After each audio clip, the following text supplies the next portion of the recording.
ನಮಸ್ಕಾರ, speed plus ಕರ್ನಾಟಕದ ವಿಶೇಷ ಕಾರ್ಯಕ್ರಮಕ್ಕೆ ಸ್ವಾಗತ. ನಾನು ನಿಮ್ಮ ಕಿರಿಕೀರ್ತಿ. ಯುದ್ಧ ಯಾವಾಗ ಯಾವ ಸಂದರ್ಭದಲ್ಲಿ ಏನಾಗುತ್ತೋ ಗೊತ್ತಿಲ್ಲ, ಆದ್ರೆ ಭಾರತ ಮತ್ತು ಪಾಕಿಸ್ತಾನದ ನಡುವಿನ ಸಂಘರ್ಷ ಇವತ್ತು ನೆನ್ನೆದಲ್ಲ.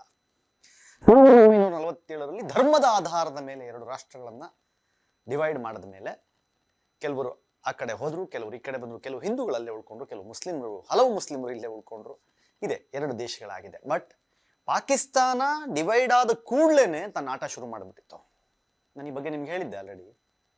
ಕಾಶ್ಮೀರದ ರಾಜ ಹರಿಸಿಂಗ್ ನ್ಯೂಟ್ರಲ್ ಆಗಿರ್ಬೇಕಾ, ಪಾಕಿಸ್ತಾನಕ್ಕೆ ಸೇರ್ಬೇಕಾ? ಯಾಕಂತಂದ್ರೆ ಪಾಕಿಸ್ತಾನ ಮುಸ್ಲಿಂ ಪಾಪ್ಯುಲೇಷನ್ ಅಲ್ಲಿ ಜಾಸ್ತಿ ಇದ್ದಿದ್ರಿಂದ ಅದು ಪಾಕಿಸ್ತಾನಕ್ಕೆ ಸೇರ್ಬೇಕಾ, ಇಂಡಿಯಾ ಜೊತೆಗೆ ಬರ್ಬೇಕಾ ಅನ್ನೋ ಕನ್ಫ್ಯೂಷನ್ ಅಲ್ಲಿ ಇದ್ದಾಗ ರಾಜಾ ಹರಿಸಿಂಗ್ ಹಿಂದೂ ಆಗಿರೋ ಕಾರಣಕ್ಕೆ ಭಾರತದ ಜೊತೆಗೆ ಹೋಗ್ಬಿಡ್ಬೋದು ಅಂತ ಹೇಳಿ ಇಮಿಡಿಯೇಟ್ಲಿ ಪಾಕಿಸ್ತಾನ ಎಷ್ಟು ಸಾಧ್ಯವೋ ಅಷ್ಟು ಕಾಶ್ಮೀರದ ಪ್ರಾಂತ್ಯವನ್ನು ತನ್ನದಾಗಿಸ್ಕೊಳ್ಳಲು ಸೇನೆಯನ್ನ ಬಿಟ್ಟು ಮುಕ್ಕಾಲು ಕಾಶ್ಮೀರ ತನ್ನದಾಗಿಸ್ಕೊಂಡ್ಬಿಟ್ಟಿತ್ತು.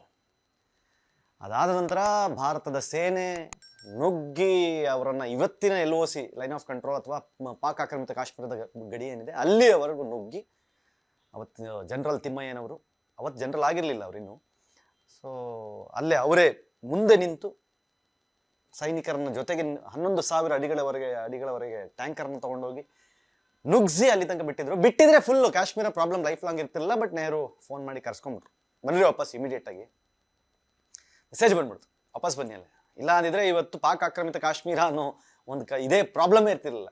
ಲೈಫ್ ಟೈಮ್ ಅದಕ್ಕೊಂದು ಮುಕ್ತಿ ಸಿಕ್ಬಿಡ್ತಾ ಇತ್ತು. ಇವತ್ತು ಉಗ್ರರಿಗೆ ಬಹಳ ದೊಡ್ಡ ಜಾಗ ಆಗ್ಬಿಟ್ಟಿದೆ ಅದು, ಬಿಡಿ. ಅದು ಆ ಯುದ್ಧ ಒಂದು 2 ವರ್ಷ 1949ರವರೆಗೆ ನಡೀತು.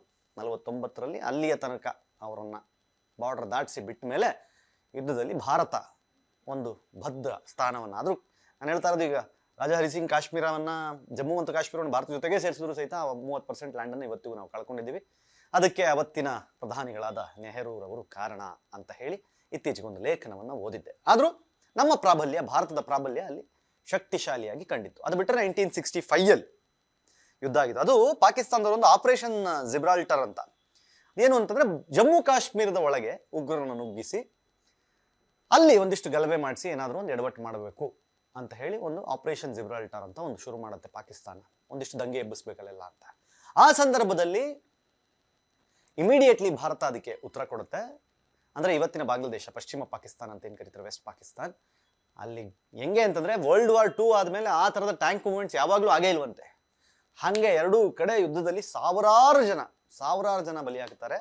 ಆಮೇಲೆ ಅದಕ್ಕೆ ಯುನೈಟೆಡ್ ಸ್ಟೇಟ್ಸ್ ಆಫ್ ಅಮೆರಿಕ ಮತ್ತು ಸೋವಿಯತ್ ಒಕ್ಕೂಟ ಅವರು ರಾಜತಾಂತ್ರಿಕವಾಗಿ ಎಂಟ್ರಿ ಕೊಟ್ಟು ಬೇಡ ನಿಲ್ಲಿಸಿ ಅಂತ ಹೇಳಿ ಎರಡೂ ಕಡೆ ಕಾಂಪ್ರಮೈಸ್ ಮಾಡಿಸಿ ಯುದ್ಧ ವಿರಾಮವನ್ನು ಘೋಷಿಸಿದ್ರು. ಆದರೂ ಅಲ್ಲೂ ಸಹಿತ ಅಪ್ಪರ್ ಹ್ಯಾಂಡ್ ಭಾರತಕ್ಕಿತ್ತು. ಯಾಕಂದ್ರೆ ಪಾಕಿಸ್ತಾನದ ಸಹಸ್ರಾರು ಸೈನಿಕರನ್ನ ಸೆದೆ ಬಡಿದು ಬಲಿ ತಗೊಂಡಿತ್ತು. ಅದಾದ್ಮೇಲೆ 1971 ನಿಮ್ಗೆಲ್ಲ ಗೊತ್ತೇ ಇದೆ ಆ ಯುದ್ಧ ನಡೆದಿದ್ದು ಯಾಕೆ ಅಂತ. ಅದು ಲೆಫ್ಟಿನೆಂಟ್ ಜನರಲ್ ಜಗಜಿತ್ ಸಿಂಗ್ ಅರೋರಾ ಅವರಿದ್ದಿದ್ದವಾಗ. ಅವಾಗ ಈ ಪಾಕಿಸ್ತಾನದ, ಅಂದ್ರೆ ಈಗಿರುವ ಪೂರ್ವ ಪಾಕಿಸ್ತಾನ ಮತ್ತು ಪಶ್ಚಿಮ ಪಾಕಿಸ್ತಾನದ ಎರಡು ನಾಯಕರ ನಡುವಿನ ಕಾನ್ಫ್ಲಿಕ್ಟ್ ನಲ್ಲಿ ಭಾರತ ಎಂಟ್ರಿ ತಗೊಂಡು ಇಂದಿರಾ ಗಾಂಧಿ ಅವರು ಖಡಕ್ ಆಗಿ ಪಾಕಿಸ್ತಾನದ ಎದುರಿಗೆ ನಿಂತು ಪಾಕಿಸ್ತಾನದ ಹೆಡೆಮುರಿ ಕಟ್ಟಿ ಎರಡು ದೇಶವನ್ನ ಸಪರೇಟ್ ಮಾಡಿ, ಇಲ್ಲಾಂದಿದ್ರೆ ಲೆಕ್ಕಾಕಿ ಎರಡೂ ಪಾಕಿಸ್ತಾನ ಆಗಿದ್ದಿದ್ರೆ ಅವಾಗ ಈ ಕಡೆಯಿಂದನೂ ಓಡಿಸ್ಕೋಬೇಕಾಗಿತ್ತು, ಆ ಕಡೆಯಿಂದನೂ ಓಡಿಸ್ಕೋಬೇಕಾಗಿತ್ತು. ಎರಡು ದೇಶವನ್ನು ಸಪರೇಟ್ ಮಾಡಿ ವೆಸ್ಟ್ ಪಾಕಿಸ್ತಾನ ಏನಿದೆ ಅದನ್ನ ಬಾಂಗ್ಲಾದೇಶ ಅಂತ ಮಾಡಿ ಬಾಂಗ್ಲಾದೇಶ ಒಂದು ಸ್ವತಂತ್ರ ರಾಷ್ಟ್ರವನ್ನಾಗಿಸಿದ ಖ್ಯಾತಿ ಇಂದಿರಾ ಗಾಂಧಿ ಅವರಿಗೆ ಮತ್ತು ಭಾರತ ರಾಷ್ಟ್ರಕ್ಕಿದೆ. ಆ ಯುದ್ಧ ನಡೆದು 1971ರಲ್ಲಿ, ಅದು ಎಲ್ರಿಗೂ ಗೊತ್ತು. ಸೋತು ಶರಣಾಗಿ ಸೈನ್ ಮಾಡಿ ಹೊಂಟ್ಬಿಟ್ಟ ಮನುಷ್ಯ ಪಾಕಿಸ್ತಾನದ ಜನರಲ್. ಹಾಗಲ್ಲ, ನಾವು ಸೋತು ಬಿಟ್ಬಿಡ್ರಿ ನಮ್ಮನ್ನ. ನಾನು ಹೇಳ್ತಾ ಇರೋದು, ಇವತ್ತು 30% ಕಾಶ್ಮೀರಕ್ಕೆ ಸಾಯ್ತಾ ಇದಾರಲ್ಲ, ಅವತ್ತು ವೆಸ್ಟ್ ಪಾಕಿಸ್ತಾನ, ಇಡೀ ಬಾಂಗ್ಲಾದೇಶನೇ ಭಾರತದ ಪವರ್ಗೆ, ಇಡೀ ವೆಸ್ಟ್ ಪಾಕಿಸ್ತಾನ, ಇಡೀ ಅಂದ್ರೆ ಇವತ್ತಿನ ಬಾಂಗ್ಲಾದೇಶ ಫುಲ್ ಬಿಟ್ಟು ಹೋಗ್ಬಿಟ್ರು ಅವರು. ಇವತ್ತು ಅವರ ಜೊತೆಗಿಲ್ಲ ಆ ದೇಶ, ಅಂದ್ರೆ ಅವರ ಸುಪರ್ದಿಯಲ್ಲಿಲ್ಲ. ಅದೇ ಸಪರೇಟ್ ದೇಶ ಇವಾಗ, ಬಾಂಗ್ಲಾದೇಶವೇ ಸಪರೇಟ್ ರಾಷ್ಟ್ರ. ಇದು 1971ರ ಯುದ್ಧ. ಅದಾದ ಮೇಲೆ ನಾವು ನೋಡಿದ ಬಹಳ ದೊಡ್ಡ ಯುದ್ಧ, ಅಥವಾ ನಮ್ಮ ಕಣ್ಣಾರ ಇನ್ ದ ಸೆನ್ಸ್ ನಮಗೆ ನೆನಪಿರುವ ಹಾಗೆ ನಾವು ಸ್ಕೂಲ್ ಡೇಸ್ ನೋಡಿದ್ದು 1999ರ ಕಾರ್ಗಿಲ್ ಯುದ್ಧ. ತುಂಬಾ ದಿನಗಳ ಕಾಲ ನಡೆದಂತಹ ಯುದ್ಧ. ಆ ಯುದ್ಧದಲ್ಲಿ ಎರಡೂ ಕಡೆ ಸಾವಿರಾರು ಜನ ತೀರೋಗ್ಬಿಟ್ರು. ಸಾವಿರಾರು ಜನರನ್ನು ಕಳ್ಕೊಂಡ್ವಿ ನಾವು. ಸೊ ಅವತ್ತು ನಮ್ಗಿನ್ನೂ ನೆನಪಿದೆ, ಆ ಯುದ್ಧದ ಸಂದರ್ಭದಲ್ಲಿ ನಾವು ನಮ್ಮ ಸ್ಕೂಲಿಂದ ರಸ್ತೆಗಳಲ್ಲಿ ಶೂ ಪಾಲಿಶ್ ಮಾಡಿಸಿ ಕಲೆಕ್ಷನ್ ಮಾಡಿ ಭಾರತ ಸರ್ಕಾರಕ್ಕೆ ನೆರವು ಕೊಡೋಣ ಅಂತ ಹೇಳಿ ಫಂಡ್ಸ್ ಎಲ್ಲ ಕಲೆಕ್ಟ್ ಮಾಡಿದ್ದು ನಮಗೆ ನೆನಪಿದೆ. ಅದರಲ್ಲಿ ಹತ್ತತ್ರ 4,000 ಪಾಕಿಸ್ತಾನಿಗಳು ಸೈನಿಕರು ಅದರಲ್ಲಿ ಸತ್ತ ಮೇಲೆ ಎಲ್ಲಿ ಅವರ ಸಂಖ್ಯೆಗಳು ಕಮ್ಮಿ ಆಗ್ತಾ ಬಂತೋ ಅವಾಗ ಪಾಕಿಸ್ತಾನ ಹೇಳುತ್ತೆ, ಸಾಕು ನಿಲ್ಲಿಸಿ, ನಾವು ಸೋತ್ವಿ ಅಂತ.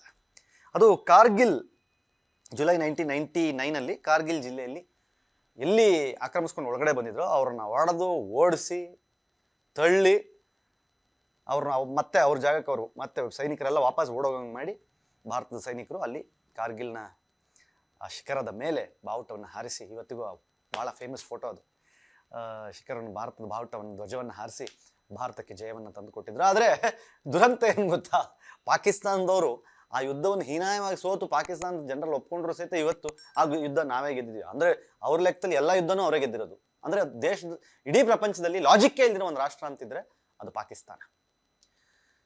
ಹಾಗೆ ಇದು ಅಫಿಷಿಯಲಿ ಯುದ್ಧ ಅಥವಾ ಸಂಘರ್ಷ ಅಂತ. ಆದರೆ ಈ ಪಾಕಿಸ್ತಾನ ಭಾರತದ ಜೊತೆಗೆ ಈ ಏನು ಟೆರರಿಸ್ಟ್ಗಳನ್ನು ಒಳಗಡೆ ಬಿಟ್ಟು ಬಿಟ್ಟು ಬಿಟ್ಟು ಬಿಟ್ಟು ಮಾಡ್ತಿರುವಂತಹ ಯುದ್ಧ ಇದೆಯಲ್ಲ, ಅದು ಅಷ್ಟಿಷ್ಟಲ್ಲ. ಆಮೇಲೆ ಈ ಭಾರತಕ್ಕೆ ಇನ್ನೊಂದು ಸಂಕಷ್ಟ ಏನು ಅಂತಂದ್ರೆ, ಇಲ್ಲಿ ಆಂತರಿಕ ಯುದ್ಧವೂ ಜಾಸ್ತಿ. ಇಲ್ಲಿದ್ದುಕೊಂಡು ಪಾಕಿಸ್ತಾನಕ್ಕೆ ಜಿಂದಾಬಾದ್ ಕೂಗುವ ಜನರ ಜೊತೆಗೂ ಸಹಿತ ಇಲ್ಲಿ ಯುದ್ಧ ಮಾಡಬೇಕಾದ ಒಂದು ಅನಿವಾರ್ಯತೆ ಭಾರತದ ರಾಷ್ಟ್ರಕ್ಕಿದೆ. ಸೊ ಆದರೆ ಇನ್ನೂ ಹಾಗಾಗ್ಲಿಕ್ಕಿಲ್ಲ.